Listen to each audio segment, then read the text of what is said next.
Buenas tardes. Jessica, Andrea. Buenas tardes, profe. Presente. Buenas tardes. Fernando, Sebastián. Buenas tardes, profe. Presente. Buenas tardes. Mario, Mateo. Presente, buenas tardes. Buenas tardes. José Antonio. Buenas tardes, profe, presente. Buenas tardes. Héctor, Ariam. Presente, profe, buenas tardes. Buenas tardes. Paola, Elizabeth. María Camila. Presente, buenas tardes. Buenas tardes. Andrea Susana. Presente, profe, buenas tardes. Buenas tardes. Saskia Anaí. Buenas tardes, profe, presente. Buenas tardes. María Fernanda. Presente, profe. Muy buenas. Eddie Gabriel. Buenas tardes, profe, presente.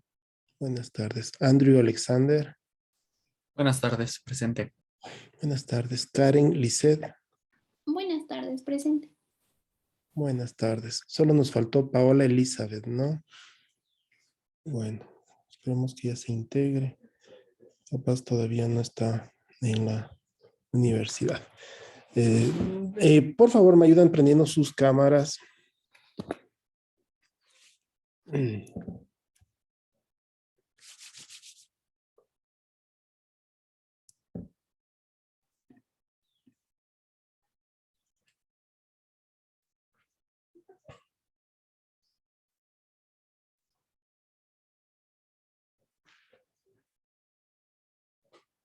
Gracias, Mateo, Camila, Gabriel, Andrew, Saskia, Fernanda, Karen, Mariam, Daniela.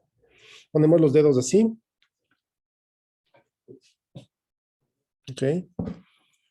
Cuando yo diga dedos arriba, ponen así. Cuando yo diga dedos abajo, ponen así. ¿Sí? Por ejemplo, digo dedos arriba, abajo. No mueven porque la palabra clave es dedos, como Simón dice.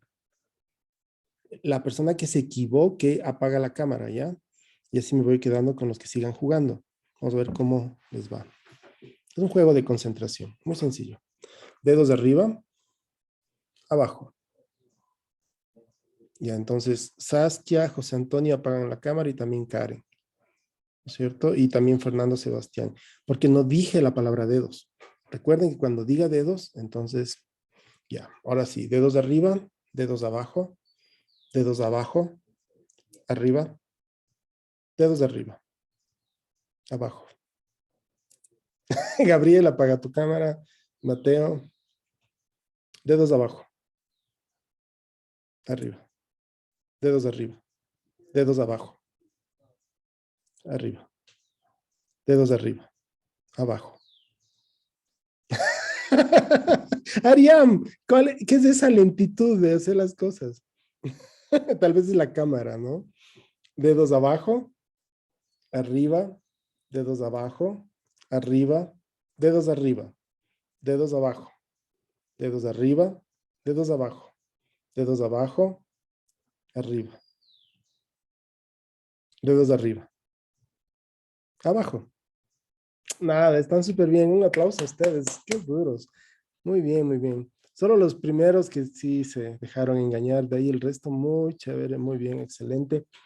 Hoy vamos a tener la visita de un compañero que se llama Cristian Grijalva. Él es historiador. Ya pueden prender las cámaras, chicos, perdedores, perdedoras. Sí, es que no se concentran, pues ¿cómo van a concentrarse si están ahí con el celular, el WhatsApp, en otras páginas? No, pues tienen que estar en la clase. Cristian Grijalva es un historiador, está brindando un curso abierto. Los cursos abiertos de la universidad son cursos que están abiertos, perdón la redundancia, hacia toda la gente. Todas las personas pueden tomar estos cursos. La universidad les da el certificado si es que aprueban el curso. Y las personas que son alumnos de la universidad pueden rivalidar como optativas estas materias, estos cursos. El curso de él se llama Historia del Pensamiento Latinoamericano. Le he invitado a esta clase para que nos cuente un poco qué es lo que está pasando entre Rusia y Ucrania, ¿no? En esta zona geográfica que me parece que es bastante delicada la situación Y sin embargo nos bombardean con muchas noticias donde parece Putin un hombre muy malo o a ratos parece como que quiere resolver un problema que es unas matanzas en un par de, de, de provincias de Ucrania, pero por otro lado parece que lo que quiere es quedarse con todo. Bueno, es una cosa medio extraña. Entonces, tanta desinformación e información y fake news y todo esto, yo dije, no, por favor, ayúdanos con una charlita para que nos expliques qué es lo que está pasando. Ariam, tu cámara, por favor. Y inmediatamente que él termine la charlita, ¿no es cierto? Su charla, no tenemos mucho tiempo, él tendrá unos 15 minutos, ustedes pueden hacer unos 10 minutos de preguntas. Ustedes van a tener un control de la charla, que va a valer 3 puntos. 3 preguntas, 3 minutos, muy sencillitas, así ya ustedes saben cómo es ABCDE, verdadero o falso, una cosa muy sencilla. Y entonces, 3, 5 preguntas. Y ustedes se ganan estos puntos de hoy día, los 3 puntos de hoy día. Él va a entrar a las 20, le pedí, no sé si logre entrar porque no me ha contestado, no me ha confirmado. Y ¿dónde estás, Cristian? Voy a marcarle por si acaso esté en problemas.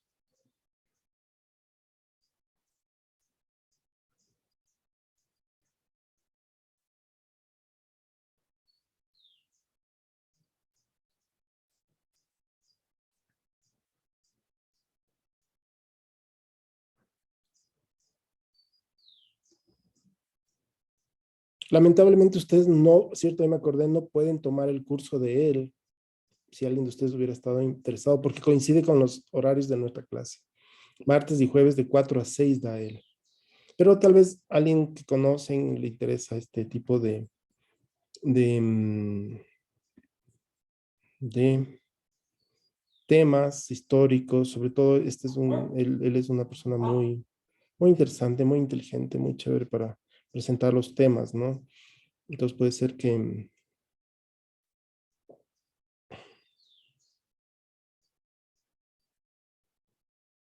bueno, ya le dejé el mensaje, veamos si me confirma. Ya no estoy seguro si le confirmé ayer. Estoy dudando. Capaz me confundí. Porque él, en la mañana teníamos otro grupo y entró y dio la charla tranquilamente. Rayos. Bueno. Si no, nos toca ver el video de la charla. Si es que él no me confirma. Qué pena. Sería plano que entre. Mejor, sería mejor que entre. ¿Qué más? ¿Qué teníamos pendiente entre nosotros? Quería recordar a ver si todos tienen clara la diferencia entre multiculturalismo e interculturalidad. ¿No es cierto? Jessica, si yo abro en mi conjunto, yo vivo acá en Carapungo, en un conjunto que se llama Cantay. Digamos que en el Cantay yo organizo con el presidente, con los vecinos y abro un centro naturista ancestral, contrato un taita y que va a hacernos unas limpias, ¿no es cierto?, cada mes y nos va a brindar medicina alternativa, ¿no? Eso es un proyecto multicultural o un proyecto intercultural. Jessica Barahona.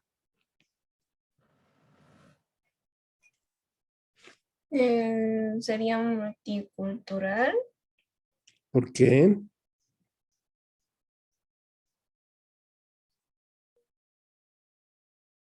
No creo que tome muy en cuenta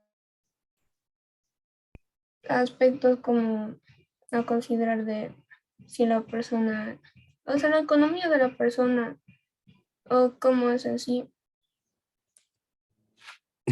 No te entendí nada de lo que dijiste ahora. A ver, ¿por qué sería multicultural? La respuesta es correcta.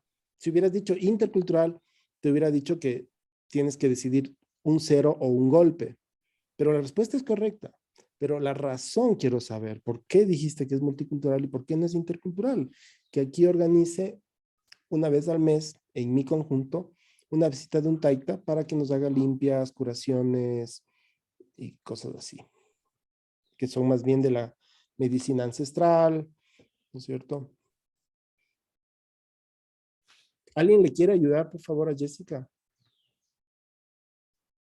Karen Verde Soto. Puede ser porque a lo mejor van a participar personas de distintas culturas. Sí, hay distintas culturas, ¿no es cierto? Hay diversidad, ¿sí? Pero la medicina que él va a practicar, ¿es una medicina de los indígenas o es una medicina mezclada, unida, tomando lo indígena y lo occidental? ¿Cómo es esa medicina? Aunque se aplique en una comunidad mestiza, ¿no? Como sería el conjunto Cantay. Pero ¿cómo es ese tipo de medicina? ¿Es es más bien de los indígenas o sí es una adaptación hacia lo mestizo? Karen Verde Soto. Nos comió al curso.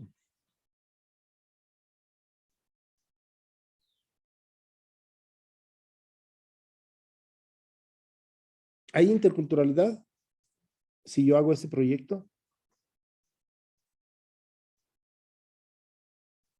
Karen. ¿No puede repetir la pregunta para ¿Hay interculturalidad si yo hago ese proyecto de traer un taita una vez al mes a mi conjunto para que haga limpias y practique la medicina ancestral?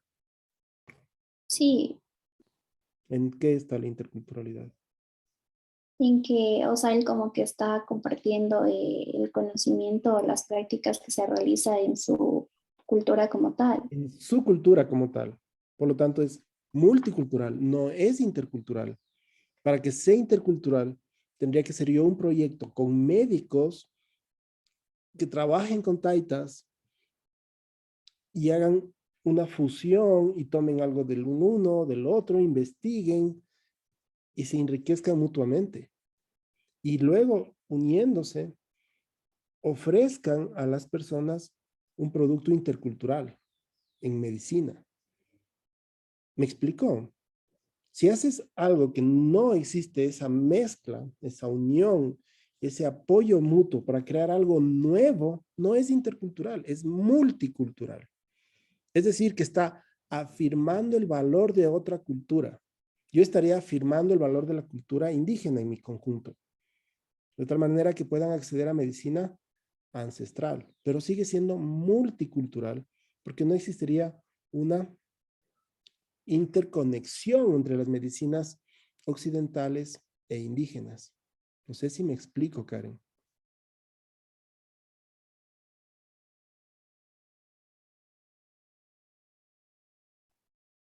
Yo les había contado que unos médicos alemanes hicieron una investigación sobre la piel del cuy. Les conté la clase anterior. Sí, ¿no es cierto, Fernando? Esos médicos se demoraron 3 años en investigar la piel del cuy y descubrir que la electrostática de la piel del cuy, del pelaje del cuy, funcionan como, es electrostática, como como rayos X en la placa de los rayos X. Aquí es esta electrostática sobre el cuerpo del cuy, logrando identificar entonces una explicación a esta actividad que se hace en el Ecuador desde hace cientos o capaz miles de años. No había esa explicación, digamos, occidental.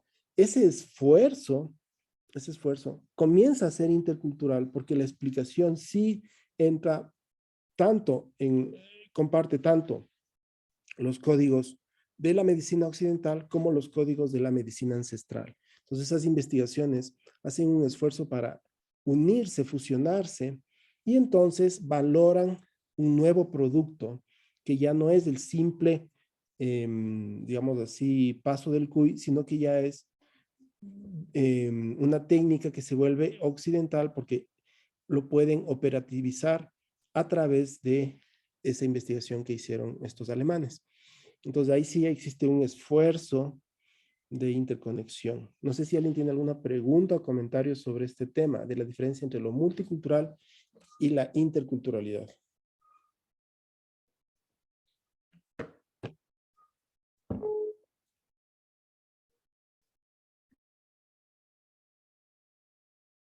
¿Preguntas, comentarios?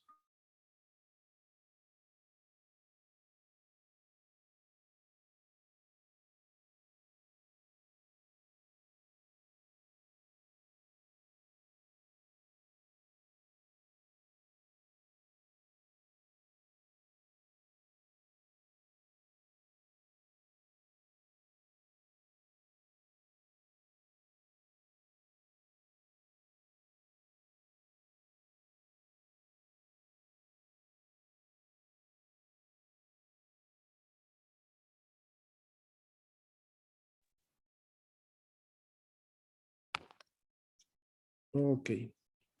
No, no hay ninguna pregunta.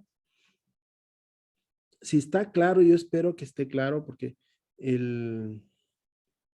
digamos así, yo voy a poner casos en el examen y ustedes tienen que analizar si es realmente multicultural o intercultural, ¿no?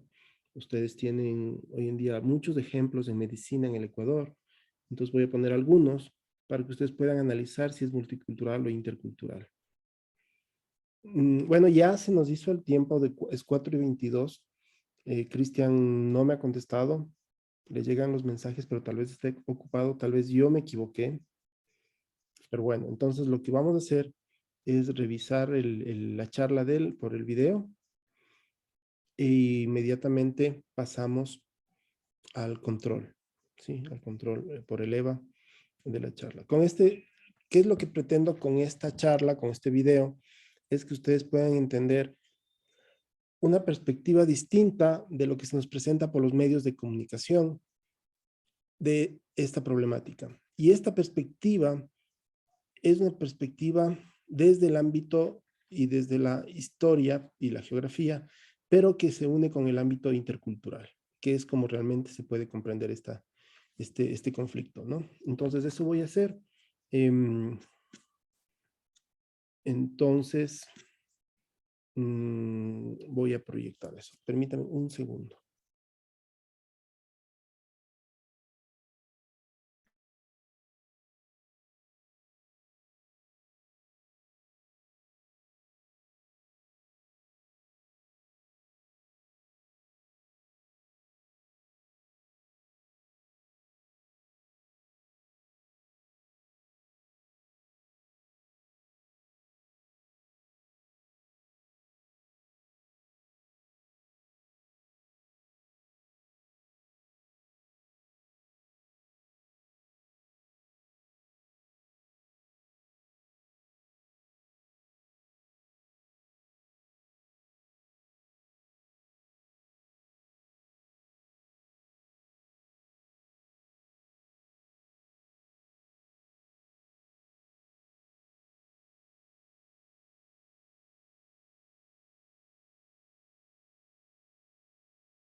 Eso. Está bien. No tenemos mucho tiempo, pero digamos así podemos comenzar. Te agradezco muchísimo, Fabi, por haberme invitado a esta charla. Hola chicos, es un gusto. Yo soy Cristian Grijalva. Querido titular esta charla como conflicto en Crimea, coyunturas interculturales y causalidad histórica, ¿verdad? Última.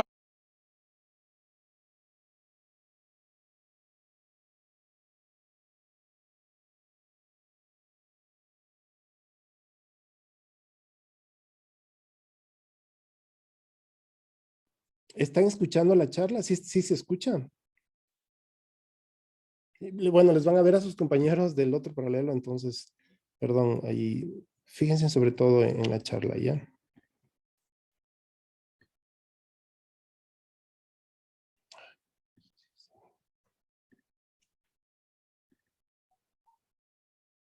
Últimamente se le ha dado un tono muy presentista a la problemática de Crimea y de la zona del Cáucaso, ¿verdad? Muy presentista en el sentido en que se trataba de explicar este conflicto, sí, desde causalidades muy políticas y económicas que se dan en el momento. Por ejemplo, se ha dicho que el conflicto procede o viene o se deriva del ingreso de Ucrania a la OTAN, o del intento de ingresar, del intento que hace el gobierno ucraniano por ingresar a la OTAN, porque Ucrania ha ingresado a la zona del euro. Eso me parece muy natural, ¿sí? Todos los países de la región han ingresado a la zona del euro. En realidad, Rusia es el país por donde más euros circulan, ¿sí? En el mundo. Todos están en la zona del euro. Lo de ingresar a la OTAN me parece bastante ridículo, sí, absurdo, porque la OTAN no existe. ¿Sí? La OTAN es una idea, la OTAN no tiene ningún estatuto jurídico. Es más, Ucrania en el año 2003, cuando Bush creó la coalición para invadir Irak, Ucrania fue parte de la coalición. Así que ese ingreso al bloque de los Estados Unidos, de Inglaterra, de Canadá, es un ingreso, es un estatuto tácito, ¿verdad? Que ha permitido coyunturas bélicas previas, ¿sí? Entonces la OTAN no existe. Es también parte de la desinformación que se da ahora en los noticieros. Las causalidades históricas reales, ¿no es cierto? Son, por un lado, la problemática étnico-cultural que hay en la zona del Cáucaso, y por otro lado, la problemática territorial alrededor del control de la península de Crimea. Es decir, que no es un problema exógeno, no es un problema de euros, de bitcoins, de petróleo, de OTAN, ¿sí? Es una problemática endógena, es decir, localizada y que tiene una causalidad histórica que viene de larga data, ¿verdad? ¿Me permito compartir la pantalla, si es posible? Para compartir un mapita, ¿sí? Que nos va a explicar todo este rollo.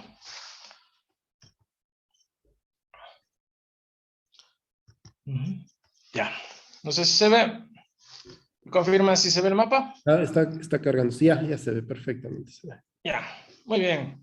El conflicto sí se explica desde dos aspectos. El primero es la problemática regional de la región, entre las regiones que componen esta ribera del Mar Negro, de la ribera oriental del Mar Negro, por un lado, y por otro lado, el control territorial de la que sería la península de Crimea, ¿no es cierto? Voy a tratar, y bueno, un tercer aspecto, que son las diferencias étnico-culturales que existen entre las naciones del Cáucaso y las naciones de la región eslava, ¿verdad? Como podemos ver claramente, la región eslava, que lo componen los países de Ucrania, Moldavia y Bielorrusia, ¿sí? Y la región del Cáucaso, que lo componen los países de Georgia, Chechenia, Armenia, Turquía y Azerbaiyán, tienen esta intersección y una frontera natural en la que sería la península de Crimea, ¿sí? Y tengo que enfatizar las características étnico-culturales tanto de la región eslava como la del Cáucaso, propiamente dicho, ¿sí? La región eslava, bueno, empecemos por el Cáucaso, ¿sí? El Cáucaso es una región de enorme diversidad étnica y cultural, ¿sí? Aquí conviven varias etnias, la etnia georgiana, los chechenos, armenios, turcos, azerbaiyanos, por un lado, y la convivencia también de distintas religiones, como la religión musulmana, religión judía y la religión cristiana y la ortodoxa rusa, ¿verdad? Pero hay una mayoría poblacional de origen musulmán, ¿sí? En toda esta zona. Entonces ya va tomando forma todo este problema, ¿verdad? En cambio, la región eslava es muy uniforme en términos étnicos, culturales y religiosos. La región eslava, ¿sí? Comparten los países de Ucrania, Moldavia y Bielorrusia, tienen una sola etnia, ¿sí? La etnia eslava, ¿verdad? esa etnia que tienen todas las chicas ucranianas que hacen TikToks, ¿verdad? Chicas altas, rubias y de ojos azules, ¿sí? Y con una religión también muy uniforme, un filum religioso muy uniforme, que es la ortodoxia cristiana y también el protestantismo cristiano. Entonces ahí conforman una unidad, ¿verdad? Muy sólida, regional, de una sola religión, una sola raza, ¿sí? En cambio, el Cáucaso es diverso. Ha habido históricamente desde el siglo XVIII, ¿sí?, controversias territoriales entre estas dos, entre las etnias eslava y las diferentes etnias que componen el Cáucaso, ¿sí? Entonces, en el siglo XIX se formó un enorme emirato en el Cáucaso llamado el Emirato del Cáucaso Norte, ¿sí? Este emirato controló el territorio del Cáucaso y su frontera natural, que es la península de Crimea, que podemos ver aquí, que es una zona importantísima, en donde está el puerto de Sebastopol, ¿sí?, que es uno de los 20 puertos más importantes del mundo, por donde sale la mayor cantidad de buques petroleros en el mundo. Era de vital importancia y por ser zona de intercambio, del mismo modo que Venecia, que Cádiz, que el puerto de Tiro, históricamente, ¿verdad? Han sido lugares en donde han confluido varias nacionalidades, etnias, ¿sí? Y han formado, tienen una convivencia, ¿sí?, intercultural de siglos, ¿sí? Toda esta zona, como les digo, fue tomada por un califato hasta que se formó la Unión Soviética, ¿verdad? Cuando se creó la Unión Soviética, en el año de 1917, en octubre, ¿verdad? Cambiaron mucho las cosas en la región. En el año de 1920, la Unión Soviética invade el Cáucaso, ¿sí?, y le divide en 4 países. Turquía, bueno, tiene su soberanía, es la península de Anatolia, ¿verdad? Pero el Cáucaso, propiamente dicho, se dividió en 4 países: Georgia, Chechenia, Armenia y Azerbaiyán, ¿sí? Cada una con su etnia y con sus variables religiosas. No obstante, Rusia sacó su tajada, ¿sí?, y dividió a la gran nación de Georgia, ¿sí?, la dividió y la redujo a un territorio mucho más pequeño, tomándose toda la costa del norte del Mar Negro, ¿sí? En tiempos de la Unión Soviética existía una enorme unidad de cuerpo, ¿sí?, formada por estos países en función de que eran parte de una nación mucho más grande.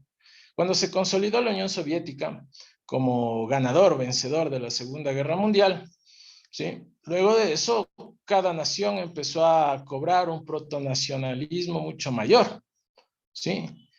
Y no es sino hasta la disolución de la Unión Soviética cuando empiezan los conflictos reales, ¿sí? Es dicho, la Unión Soviética es la primera en intervenir a la región, en cambiarle su fisonomía, y luego de la disolución de la Unión Soviética viene un conflicto por territorio y un conflicto interétnico e intercultural, especialmente entre los eslavos y los habitantes del Cáucaso. Sí, de alguna forma los habitantes del Cáucaso aprendieron históricamente a convivir en la diversidad, eso es la verdad. Mientras que los eslavos se les es muy difícil convivir en medio de la diversidad. Esa es una verdad que debe ser dicha, ¿sí? Por las condiciones históricas y los constantes conflictos que ha tenido la región eslava con sus vecinos. ¿Sí? Recordemos el conflicto con Estonia, Letonia y Lituania, ¿sí?, hace poco tiempo, y la guerra con Bielorrusia y Ucrania, ¿sí?, que terminó con la división, ¿no es cierto?, y la intervención internacional para darles la soberanía a sus países. Muy bien. Habíamos dicho que la Unión Soviética se divide y empiezan los conflictos. Georgia declara su independencia, Armenia declara su independencia, Chechenia declara su independencia, y también la zona de Azerbaiyán, país de Azerbaiyán, ¿sí? En medio de esto, la península de Crimea queda suelta. No obstante, el testamento de Lenin, ¿no es cierto?, del primer gobernante soviético, era muy claro, y la región, ¿sí?, de la península de Crimea era parte del territorio de Ucrania. ¿Sí? No obstante, esto era desconocido, en principio, por Rusia y por Georgia, la que reclamaba de nuevo la soberanía sobre Crimea. Entonces Rusia no le permitió, ¿sí? a Georgia, y se tomó el Cáucaso y reconoció la soberanía a favor de los ucranianos. Ahora bien, ha habido conflictos constantes, intervenciones constantes, y aquí hay que resaltar el rol que ha tenido la Unión Soviética. Ya entendemos más o menos el rol ucraniano, ¿no? Es un territorio nuestro, además nos consideramos una nación uniétnica, unirreligiosa, ¿verdad? Y nos cuesta compartir el territorio con otros. No obstante, Rusia, ¿qué ha hecho dentro de todo este conflicto? Siempre que ha habido algún conflicto de índole territorial, de índole territorial o interétnico, Rusia ha intervenido sacando tajada, ¿sí? El conflicto en Crimea por la ausencia de derechos civiles para los ciudadanos eslavos es bastante viejo. Se dio desde 1993, ¿sí? Y Rusia no hizo nada en esa época. Pero Rusia ha tenido una intervención paulatina. Siempre que ha habido un conflicto interétnico, por ejemplo, el primer conflicto que se dio es entre Georgia, el estado de Georgia, y una población eslava que se asentó en la ribera oriental del Cáucaso llamada Abjasia. Rusia intervino y dentro de la intervención se llevó el territorio de Abjasia, ¿sí? Luego se dio la guerra de Chechenia, intervino Rusia y se llevó el territorio de Chechenia, ¿sí? Esa es la progresión que hace Rusia, es decir, no es inocente la participación rusa. Si Rusia hubiera querido hacer algo, tuvo 30 años para intervenir, ¿sí? Y arreglar esto de manera diplomática. Claro. Luego que los conflictos en Afganistán cesaron, claro que el Mujahideen ha enviado tropas a Azerbaiyán, y ahí sí Rusia dice, este es el momento para agudizar el conflicto. Entonces, en ese momento sí se da cuenta que los eslavos están quitando derechos civiles a las mayorías étnicas, en realidad, que viven en Crimea, les está desplazando en una especie de apartheid moderno a las zonas de frontera y tratando de expulsarles de Ucrania, ¿no es cierto? Pero es en este momento, en esta coyuntura, que Putin, cuando no hay nada que hacer, cuando no hay absolutamente nada que hacer y cuando ya el Mujahideen, el Hezbollah y todos los árabes tienen tropas concentradas en Azerbaiyán y en Chechenia para enviarlas a Crimea, ahí dice nosotros intervenimos. ¿Sí? Entonces, aquí hay un problema geopolítico en donde no hay cooperación de ningún lado. Rusia hizo caso omiso durante más de 30 años del conflicto que había por la ausencia de derechos ciudadanos de los habitantes de la región de Crimea, ausencia total de derechos ciudadanos de los habitantes de la región de Crimea, y por sus demandas constantes, conflictos incluso que escalaron, o sea, a nivel de organización de guerrillas en la zona del Donbass y del Donetsk, ¿no es cierto?, que están ubicados por aquí, que son esas ciudades en donde hay mayor incidencia del conflicto, ¿verdad? Y desplazamientos poblacionales, lo que se llama Putin genocidio en diáspora, que es el desplazamiento que se hace. Hubo muchísimo tiempo para solucionar esos problemas por parte del gobierno ruso, hizo caso omiso y ahora, como buenos ajedrecistas que son los rusos, ¿no es cierto?, están dando la jugada maestra, la última jugada para intervenir, ¿no es cierto?, por precautelar los derechos civiles de los ciudadanos no eslavos de Crimea para intervenir, pero dentro de eso llevarse el territorio de Crimea. O sea, ¿cuál sería la solución justa? ¿Sería acaso que Crimea se convierta en una nación independiente? Eso puede ser. Yo creo que esa es la solución justa, pero para conseguir que Crimea se independice, hubo 30 años, ¿sí?, de juego diplomático que nunca se fraguó. Hoy en día, la ONU difícilmente va a intervenir a favor de Ucrania porque la ONU y las Cortes Internacionales han recibido más de 20,000 denuncias, ¿sí?, por violación a los derechos humanos en el territorio de Crimea y en el territorio de Ucrania. Difícilmente interviene. Y en el caso de que se dé una guerra, ¿sí?, en caso de que se dé una guerra, Esta guerra sería lo que en relaciones internacionales se conoce como guerra proxy. Una guerra proxy es una guerra de intervención indirecta, ¿verdad? Como la que hubo entre Vietnam y los Estados Unidos, donde Rusia, la Unión Soviética en esa época, intervino en el territorio vietnamita enviándoles recursos, apoyo aéreo, insumos, etc. Entonces esas serían, ¿no es cierto?, en suma, las conclusiones, ¿no?, que daría esta cuestión. Rusia tuvo muchísimo tiempo para intervenir de manera diplomática. Es una guerra endógena, ¿sí? Y en el caso, la ONU no va a intervenir, esa es mi hipótesis, pero en el caso de que se dé una guerra, esa guerra sería una guerra estilo proxy, en donde los miembros, ¿verdad?, de la coalición de los Estados Unidos, Inglaterra, Estados Unidos y Canadá, y Alemania, obviamente, enviarían insumos, enviarían logística, darían apoyo logístico, apoyo aéreo y tal vez alguna acción indirecta, como ahora dentro de una guerra electrónica, el apoyo a través del hackeo de las redes de comunicación rusas, ¿sí? Hasta ahí mi presentación.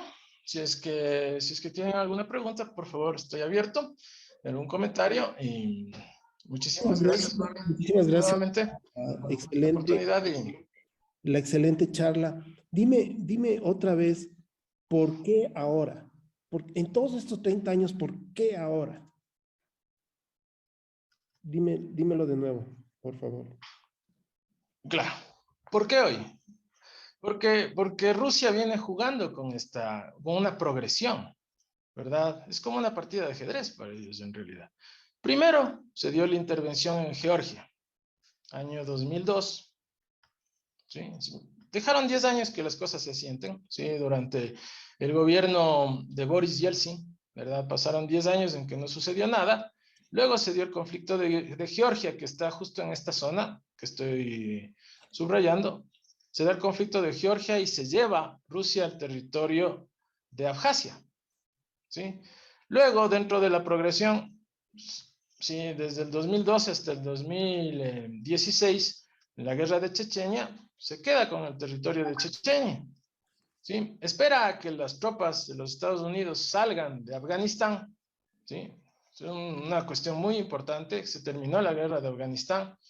El pueblo afgano, ¿sí?, dentro del uso de su soberanía y de su alianza con Azerbaiyán, ha enviado tropas del Mujahideen. Y en ese momento, tropas del Mujahideen, para evitar los conflictos de frontera con Georgia, y en ese momento Putin decide intervenir ya, en el momento exacto, en la situación histórica exacta, decide intervenir en Crimea para, obviamente, liberar al territorio y quedarse con él. O sea, para Rusia es una guerra territorial. Que a la larga, Rusia dice, bueno, somos los únicos que pueden precautelar los derechos. Dentro de nuestro territorio no va a haber esos abusos, pero ya se quedan con el gran territorio y con la simbólica península de Crimea, que le da el poder total del control del Mar Negro y el comercio con Turquía. Ese sería, Fabio. Muchas gracias. ¿Alguien tiene alguna otra pregunta o comentario? Por favor, levante la mano.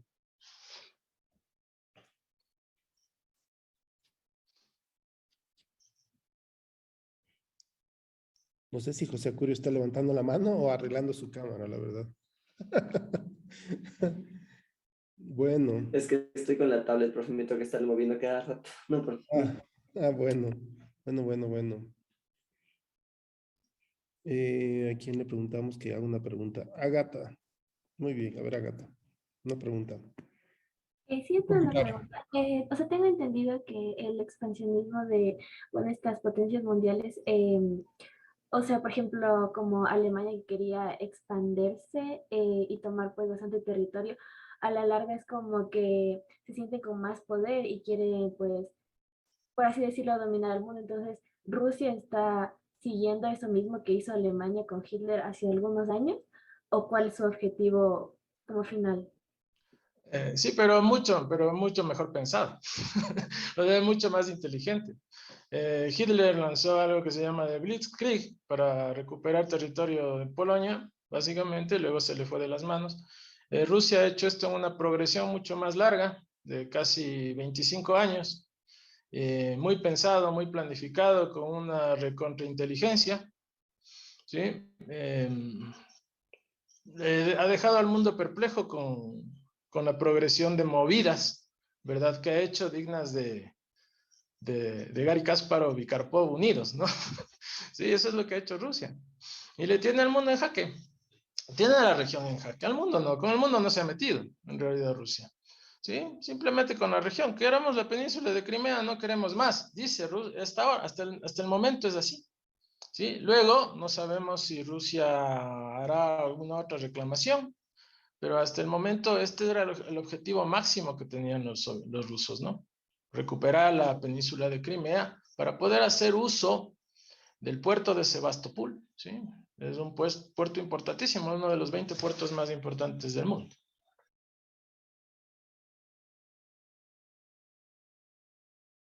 Muy bien. Bueno, ahí estuvo la charla. Espero que hayan podido disfrutarla. Es una muy buena charla, creo yo. No sé si tiene alguien algún comentario de lo que acabamos de escuchar para antes de dar el control.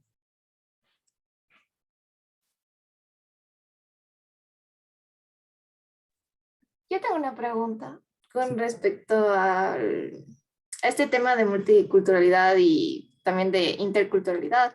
O sea, de lo que yo entiendo, esta es de interculturalidad, ¿no es cierto? ¿O es multicultural? Sí, me perdí entre esos dos términos. Ya, bueno, ya en la guerra, lo que nos está indicando Cristian es que históricamente desde el siglo XVIII, con su emirato del Cáucaso Norte, estas culturas aprendieron a coexistir, valorándose multiculturalmente, pero también enriqueciéndose interculturalmente.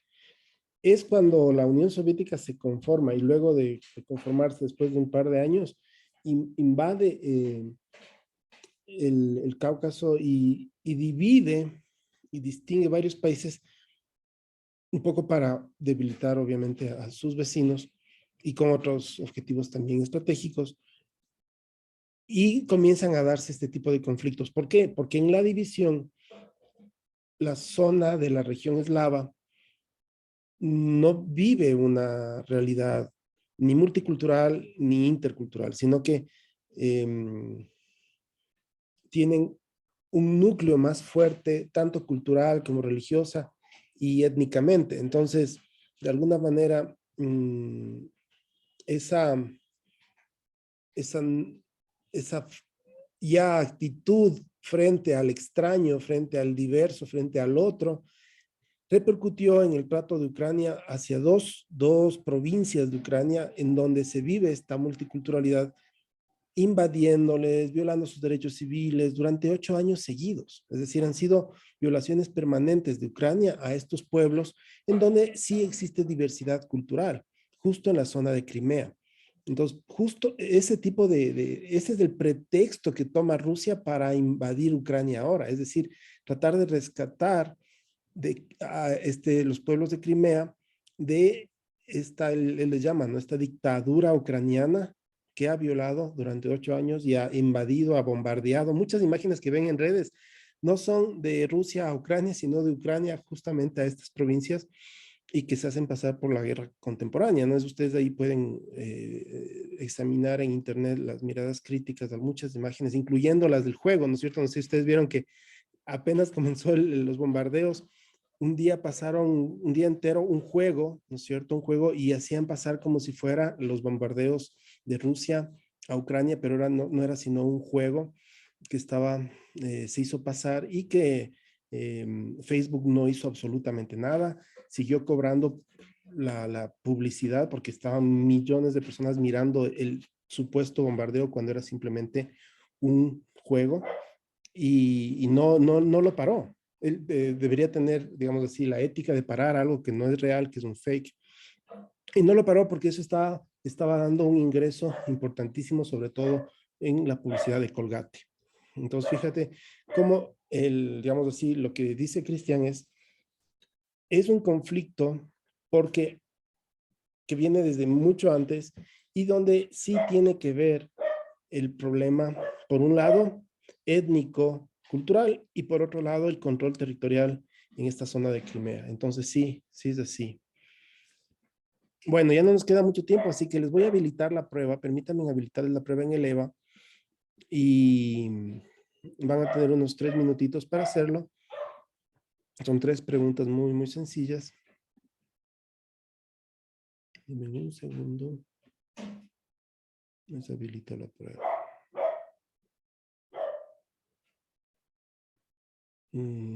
Todavía no ingresen porque tengo que editar los ajustes del tiempo. Denme un segundo. 3 de marzo. Va a abrirse a las 55 y van a tener 3 minutos ya.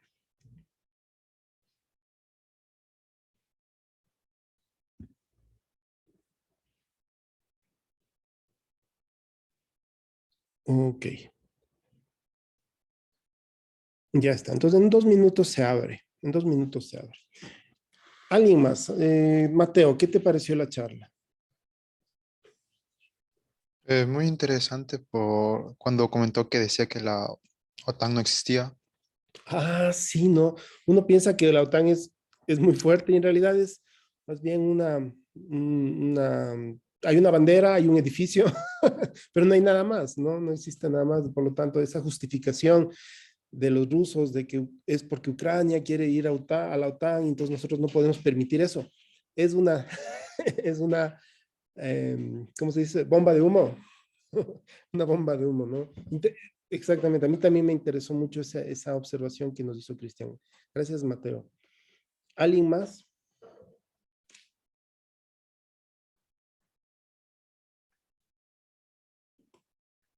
¿Algún otro comentario?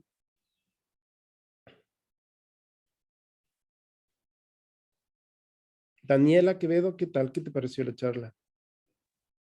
A mí igual me pareció súper interesante, igual esa parte de la OTAN también sí me dejó pensando, ¿no? Porque uno piensa que eso es quizás la gran cosa y a la final, o sea, él lo trata como que fuera una cosa que nos dice que no existe. Y, o sea, también interesante para entender el porqué de la guerra y, o sea, siempre hay que tener como que contexto, ¿no? Y saber qué es lo que está pasando alrededor para poder entender el porqué del conflicto. ¿Te gustó esa perspectiva histórica que le dio? Que no aparece, ¿no es cierto? Casi nadie habla de eso, ¿no?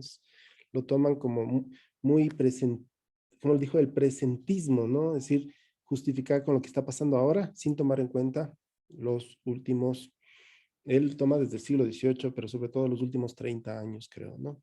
Bueno, ya creo que, díganme si ya pueden abrir la prueba. Ya pueden, entonces, suerte. No apaguen obviamente la cámara y comiencen su prueba. Van a acabar en 1 minuto la prueba en realidad.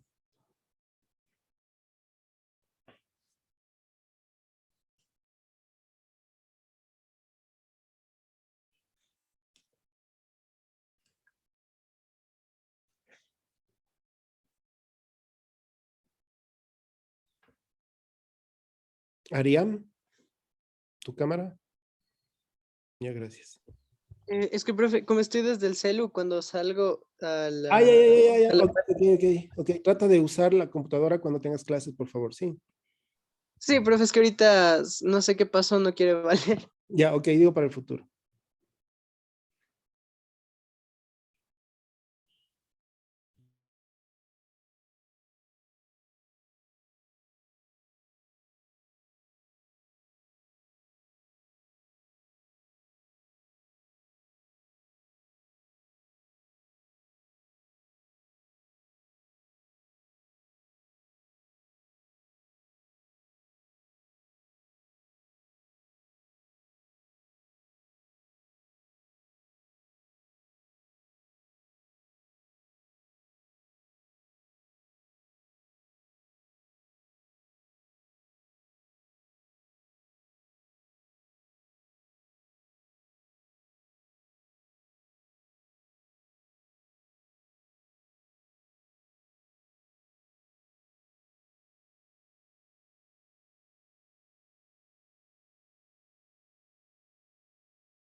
¿Todos terminaron?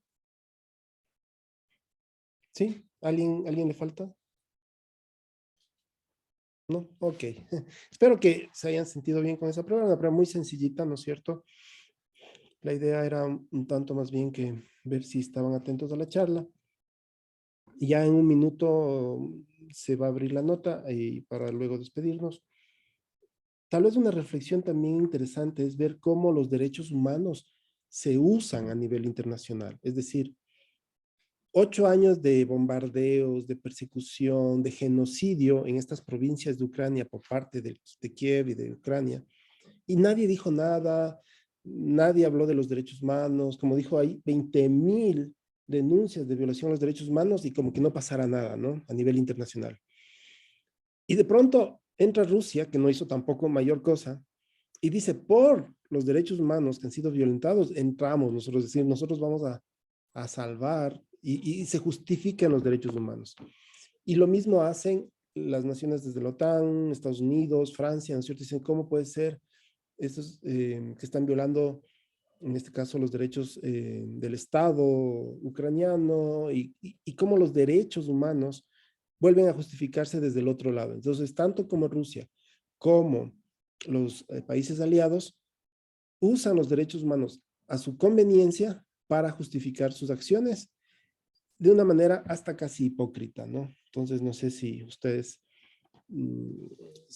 también, digamos, sintieron eso como, a veces, no sé cuál será el término exacto, pero me da a mí una sensación muy fea. Es decir, casi me da un asco de ver cómo usan los derechos humanos para justificarse, ¿no? Justificar invasiones, justificar violación a los derechos mismos que están tratando de proteger. Listo, ¿cómo les fue? Ya vieron su nota. ¿Sí? Muy bien. Mateo 3. Todo 3. José Antonio, todo 3. José Antonio. 2. ¿En qué te equivocaste, José Antonio? ¿En qué te habrás... Es que no aparecía en qué te equivocan, solo salía en la nota, ¿no? Pero ¿en cuál te habrás equivocado? No habrás... Pusiste ajedrez. Capaz que pusiste fútbol. Tú es como, claro, como me encanta el fútbol. No, creo que es la de enfoque endógeno o exógeno. Endógeno, claro. Es endógeno, es decir, es un problema interno, étnico. Tal vez tú pusiste exógeno porque piensas, justamente las noticias te dicen, es que es Rusia, afuera de Ucrania es Estados Unidos, es Francia, pero no, en realidad el problema ya viene de antes y es algo más bien endógeno. Algo más bien endógeno. ¿Alguien sacó 1? Ok, no nadie, ¿no? Es que bueno. El resto sacó 3, fuera de José Antonio. Fernanda, no puede ser, también sacaste 2. Tú sí pusiste fútbol.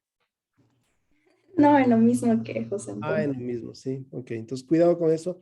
Les agradezco muchísimo la clase, les dejo un abrazo, nos vemos el día martes para continuar trabajando. Hasta luego. Hasta luego. Chao, Andrea, chao.